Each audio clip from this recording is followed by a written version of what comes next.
بسم اللہ الرحمن الرحیم۔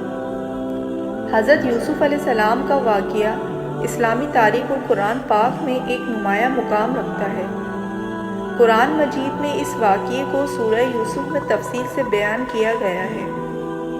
حضرت یوسف علیہ السلام اللہ کے ایک نبی تھے جن کی کہانی میں عظیم صبر، سچائی، حسن و جمال اور اللہ تعالیٰ کی مدد کی واضح مثالیں ملتی ہیں۔ اس واقعے کو بیان کرتے ہوئے قرآن میں کہا گیا ہے کہ یہ ایک بہترین قصہ ہے۔ حضرت یوسف علیہ السلام حضرت یعقوب علیہ السلام کے بیٹے تھے۔ حضرت یعقوب علیہ السلام حضرت اسحاق علیہ السلام کے بیٹے اور حضرت ابراہیم علیہ السلام کے پوتے تھے۔ ایک دن حضرت یوسف علیہ السلام نے ایک خواب دیکھا جس میں 11 ستارے، سورج اور چاند انہیں سجدہ کر رہے ہیں۔ حضرت یوسف علیہ السلام نے یہ خواب اپنے والد حضرت یعقوب علیہ السلام کو سنایا۔ حضرت یعقوب علیہ السلام سمجھ گئے کہ اللہ نے حضرت یوسف علیہ السلام کے لیے ایک عظیم مقام مقرر کیا ہے۔ انہوں نے حضرت یوسف علیہ السلام کو نصیحت کی کہ یہ خواب اپنے بھائیوں کو نہ بتائیں کیونکہ انہیں حسد ہو سکتی ہے۔ حضرت یعقوب علیہ السلام کے بیٹوں کو حضرت یوسف علیہ السلام سے حسد تھا کیونکہ وہ سمجھتے تھے کہ والد ان سے زیادہ محبت کرتے ہیں۔ ایک دن بھائیوں نے مل کر مشورہ کیا کہ حضرت یوسف علیہ السلام کو کیسے نقصان پہنچایا جائے۔ انہوں نے حضرت یعقوب علیہ السلام سے اجازت لی کہ حضرت یوسف علیہ السلام کو اپنے ساتھ لے جائیں تاکہ وہ باہر کھیل سکیں۔ حضرت یعقوب علیہ السلام نے انکار کیا لیکن بھائیوں کے اصرار پر انہیں اجازت دے دی۔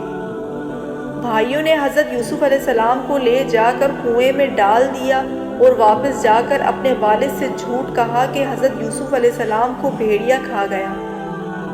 انہوں نے حضرت یوسف علیہ السلام کی قمیص پر جھوٹا خون بھی لگا دیا تاکہ اپنے والد کو یقین دلا سکیں۔ اللہ تعالیٰ کی مدد سے ایک قافلہ وہاں سے گزرا اور قافلے والوں نے حضرت یوسف علیہ السلام کو کنویں سے نکالا۔ وہ حضرت یوسف علیہ السلام کو مصر لے گئے اور انہیں ایک معمولی قیمت پر فروخت کر دیا۔ مصر کے وزیر عزیز مصر نے حضرت یوسف علیہ السلام کو خرید لیا اور اپنی بیوی کے سپرد کیا کہ ان کی اچھی تربیت کریں۔ حضرت یوسف علیہ السلام جوانی میں حسن و جمال کا بہترین نمونہ تھے۔ عزیز مصر کی بیوی زلیخا ان کے حسن سے متاثر ہوئی اور ان کو ورگلانے کی کوشش کی۔ حضرت یوسف علیہ السلام نے اللہ کا خوف کھاتے ہوئے اس سے دوری اختیار کی اور اس کی پیشکش کو مسترد کر دیا۔ زلیخا نے ان پر الزام لگا دیا کہ حضرت یوسف علیہ السلام نے ان پر بری نظر ڈالی۔ زلیخا کے اس الزام کی تحقیق کے لیے کچھ لوگوں نے حضرت یوسف علیہ السلام کا بیان سنا اور ان کی قمیص کی طرف اشارہ کیا کہ اگر قمیص آگے سے پھٹی ہو تو زلیخا کا کہنا درست ہے اور اگر پیچھے سے پھٹی ہو تو حضرت یوسف علیہ السلام سچے ہیں۔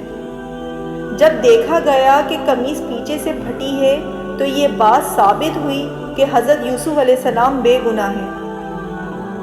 اس واقعے کے بعد بھی حضرت یوسف علیہ السلام کی آزمائش ختم نہ ہوئی۔ انہیں بے گناہی کے باوجود قید میں ڈالا گیا۔ قید میں حضرت یوسف علیہ السلام نے اللہ پر بھروسہ کیا اور صبر سے کام لیا۔ وہاں انہیں 2 اور قیدی ملے جنہوں نے اپنے خواب بیان کیے۔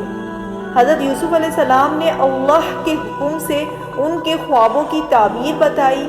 ایک خواب کی تعبیر یہ تھی کہ قیدی کو رہائی ملے گی اور دوسری تعبیر یہ تھی کہ وہ قیدی مارا جائے گا۔ حضرت یوسف علیہ السلام کی تعبیر بالکل درست ثابت ہوئی اور وہ قیدی جسے رہائی ملی تھی وہ حضرت یوسف علیہ السلام کا ذکر بادشاہ کے سامنے کرنے کا وعدہ کر کے باہر چلا گیا، مگر وہ کچھ عرصے تک حضرت یوسف علیہ السلام کو بھول گیا۔ ایک دن مصر کے بادشاہ نے ایک عجیب خواب دیکھا جس میں اس نے 7 موٹی گائیں دیکھی جو 7 دبلی گایوں کو کھا رہی تھیں اور 7 ہری بیلیں اور 7 خشک بیلیں بھی تھیں۔ بادشاہ نے اس خواب کی تعبیر معلوم کرنے کے لیے اپنے درباریوں سے مشورہ کیا لیکن کوئی بھی تعبیر نہ بتا سکا۔ اس وقت بادشاہ کے دربار میں وہ قیدی موجود تھا جسے حضرت یوسف علیہ السلام نے تعبیر بتائی تھی۔ اس نے بادشاہ کو حضرت یوسف علیہ السلام کا بتایا۔ بادشاہ نے انہیں بلایا اور حضرت یوسف علیہ السلام نے خواب کی تعبیر بتائی کہ 7 سال تک خوشحالی ہوگی اور پھر 7 سال قحط پڑے گا۔ اس تعبیر کی وجہ سے بادشاہ نے حضرت یوسف علیہ السلام کو قید سے رہائی دی اور ان کی حکمت و علم کی بنا پر انہیں ایک اہم عہدہ سونپ دیا۔ حضرت یوسف علیہ السلام نے بادشاہ کے حکم سے مصر میں غلہ ذخیرہ کرنے کا کام سنبھال لیا۔ جب قحط آیا تو لوگوں کے پاس غلہ ختم ہونے لگا۔ حضرت یعقوب علیہ السلام کے بیٹے بھی مصر غلہ لینے آئے۔ حضرت یوسف علیہ السلام نے اپنے بھائیوں کو پہچان لیا، لیکن انہوں نے حضرت یوسف علیہ السلام کو نہیں پہچانا۔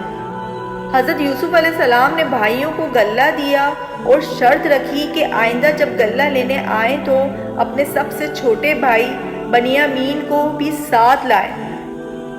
جب وہ دوبارہ آئے تو حضرت یوسف علیہ السلام نے بنیامین کو اپنے پاس روک لیا اور بھائیوں کو واپس بھیج دیا۔ حضرت یعقوب علیہ السلام بہت غمگین ہوئے اور حضرت یوسف علیہ السلام کی جدائی میں آنکھیں سفید ہو گئیں۔ آخر کار جب بھائی تیسری بار مصر آئے تو حضرت یوسف علیہ السلام نے اپنے آپ کو ظاہر کر دیا اور کہا کہ میں تمہارا بھائی یوسف ہوں۔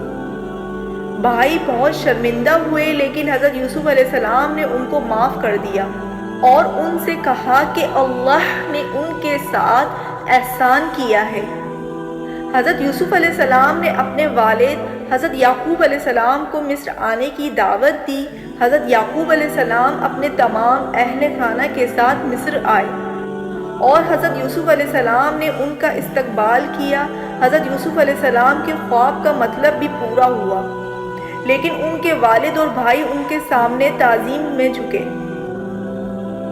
حضرت یوسف علیہ السلام کا واقعہ ہمیں بے شمار سبق دیتا ہے، جن میں سب سے اہم صبر اور اللہ پر بھروسہ ہے۔ حضرت یوسف علیہ السلام نے اپنی زندگی کے ہر مشکل مرحلے میں صبر کیا اور کبھی شکایت نہ کی۔ انہوں نے ہر آزمائش میں اللہ کی مدد مانگی اور انعامات سے نوازے گئے۔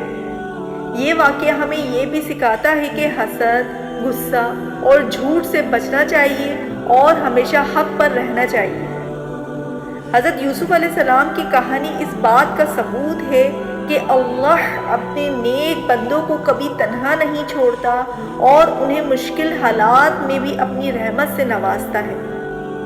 ان کی زندگی کی داستان ہمیں یہ سکھاتی ہے کہ ایمان، صبر اور نیکی کے راستے پر چل کر ہی ہم اللہ کی رضا حاصل کر سکتے ہیں۔